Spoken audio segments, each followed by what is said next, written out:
नमस्कार, स्वागत है आपका हमारे खास कार्यक्रम में। आज का विषय है हड्डियों और जोड़ों से जुड़ी बीमारियां, जो अब केवल बुजुर्गों तक सीमित नहीं है बल्कि युवाओं और यहाँ तक कि बच्चों को भी अपनी चपेट में ले रही है।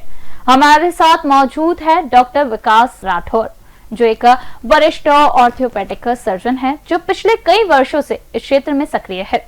सर, सबसे पहले तो आपका बहुत बहुत स्वागत है। नमस्कार।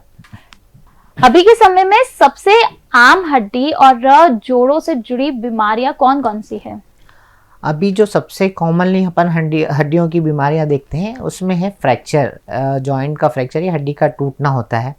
दूसरा सेकंड नंबर पे आता है अर्थराइटिस, जो कि जॉइंट्स के इन्फ्लेमेशन के कारण हो जाता है। बहुत कॉमन उसके अलग अलग टाइप्स होते हैं। फिर उसके बाद होता है अपने जो होता है कि ऑस्टियोपोरोसिस, जो हड्डियों का घनत्व कम हो जाता है, और वो एक बहुत गंभीर समस्या आजकल उत्पन्न हो रही है। रीढ़ की हड्डी से जुड़ी समस्याएं आजकल बहुत कॉमन है।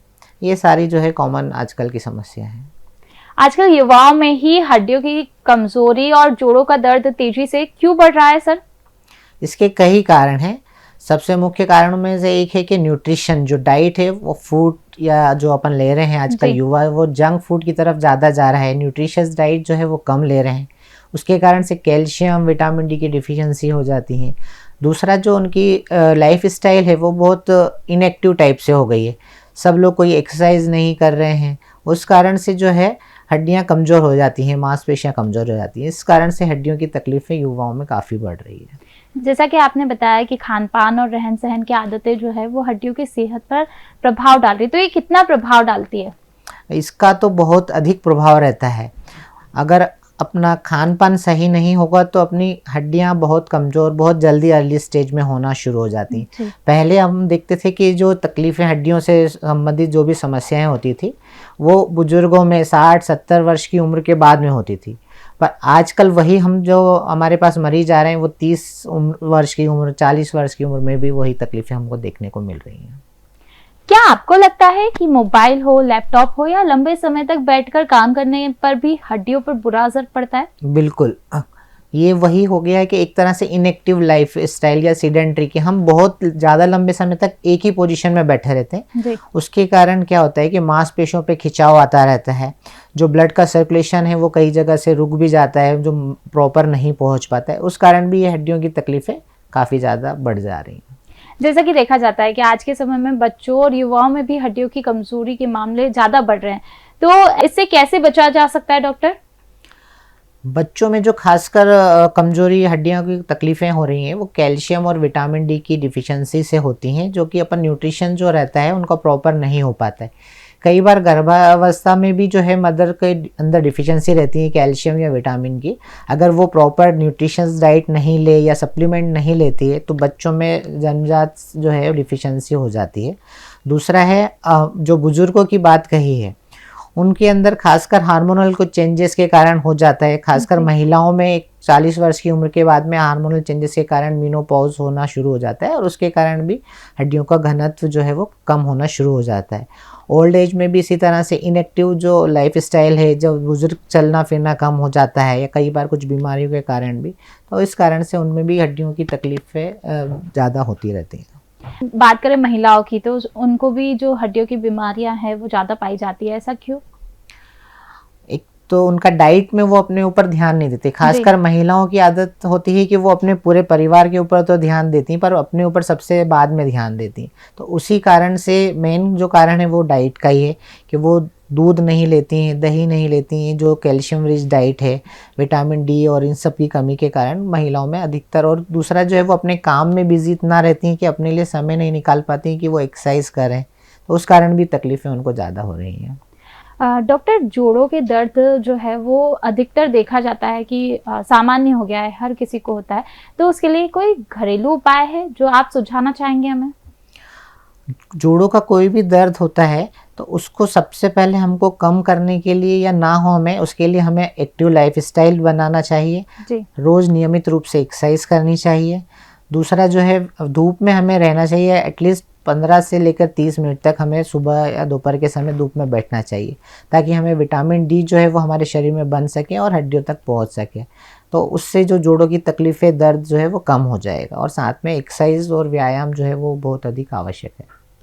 जैसा कि आपने कहा कि विटामिन डी या कैल्शियम की बात करी, तो आजकल जो है वो युवा जो सप्लीमेंट्स लेना चालू कर दिया है, विटामिन डी हो या कैल्शियम की बात करें, तो क्या सही होगा डॉक्टर की सलाह लेना या फिर खुद ही ले लें? नहीं, बिल्कुल आपको कोई भी सप्लीमेंट लेना है या कोई भी दवाई लेना है तो बिना डॉक्टर की सलाह के कभी नहीं लेना चाहिए।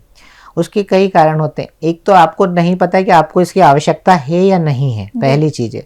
दूसरी है, अगर अपने आवश्यकता से अधिक मात्रा में ले ली तो वो भी नुकसानदायक हो सकती है। तो आपको ये नहीं पता है कि कितना अमाउंट में कितने दिनों के लिए कितना डोज लेना है, तो इसलिए आपको अपने डॉक्टर की सलाह के साथ ही विटामिन डी या कोई भी सप्लीमेंट लेना चाहिए। डॉक्टर, सबसे आम हड्डी से जुड़ी समस्या कौन कौन सी है जिनका इलाज रोजाना किया जाता है? फ्रैक्चर है, जो हड्डी टूट जाती हैं, वो तो सबसे कॉमन है जी। फिर ऑस्टियोपोरोसिस है, जिसमें हड्डियों का घनत्व कम हो जाता है। फिर उसके बाद आता है अर्थराइटिस होता है, जिसमें जोड़ों की तकलीफ़ें होती हैं, घुटने के जोड़, कोले के जोड़ की घिसावट जो है वो चालू हो जाती हैं। कमर दर्द है, रीढ़ से के जुड़ी हुई समस्या हैं, ये बहुत कॉमन हड्डी से जुड़ी हुई समस्या हैं।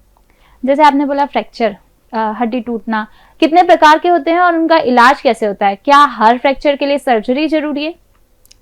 फ्रैक्चर मुख्य तरह जो है वो दो भागों में बांटे गए हैं। सबसे पहला एक होता है कि ओपन फ्रैक्चर हम बोलते हैं, जिसमें हड्डी टूटकर चमड़ी को फाड़ करके बाहर आ जाती है, उसको कंपाउंड फ्रैक्चर भी कहा जाता है। एक सिंपल फ्रैक्चर होता है जिसके अंदर हड्डी जो है वो अंदर ही रहती है।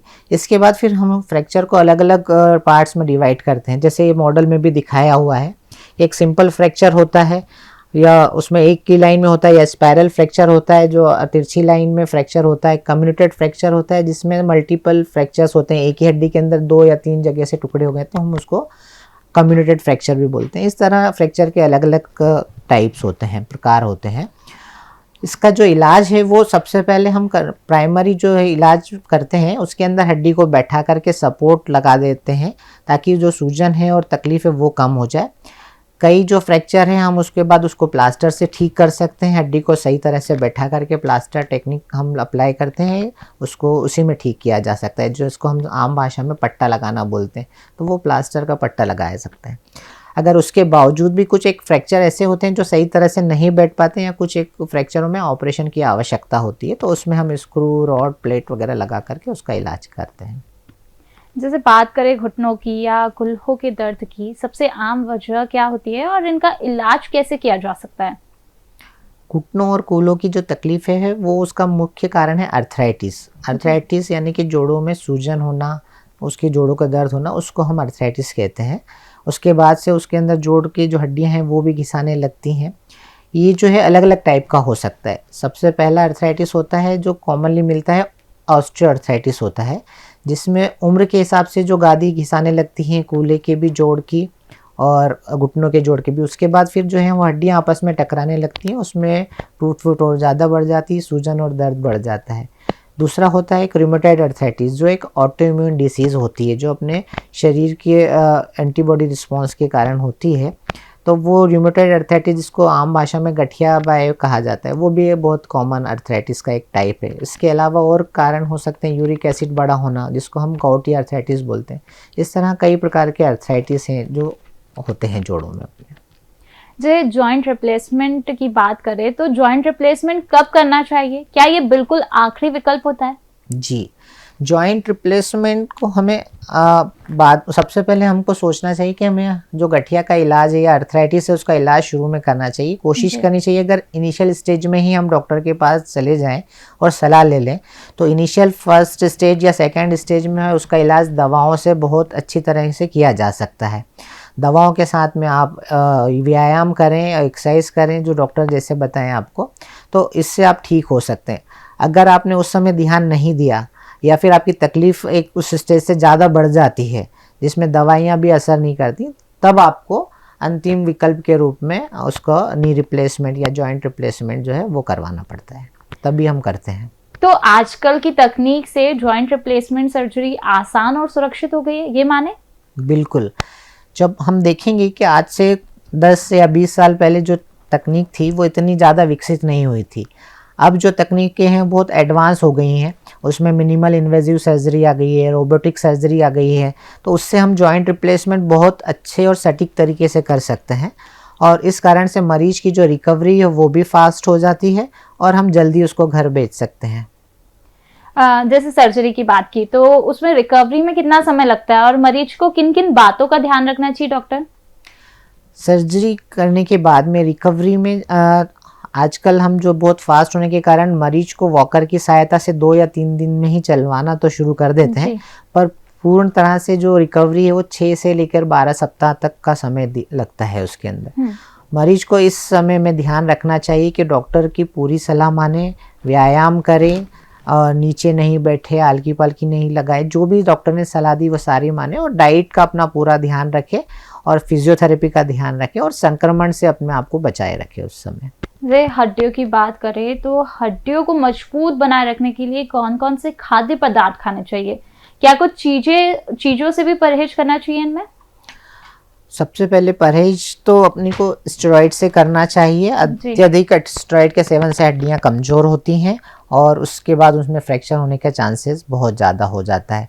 साथ में कोल्ड ड्रिंक्स वगैरह जो है, जंक फूड है, इसको भी अपने को अवॉइड करना चाहिए। इसके कारण भी हड्डियां कमज़ोर होती हैं और हड्डियों को मजबूत बनाने के लिए हमें डाइट में कैल्शियम जिसमें ज़्यादा हो वैसी डाइट लेना चाहिए, जैसे कि हमें दूध, दही, पनीर, ये सारी चीज़ें हैं, अंडा है।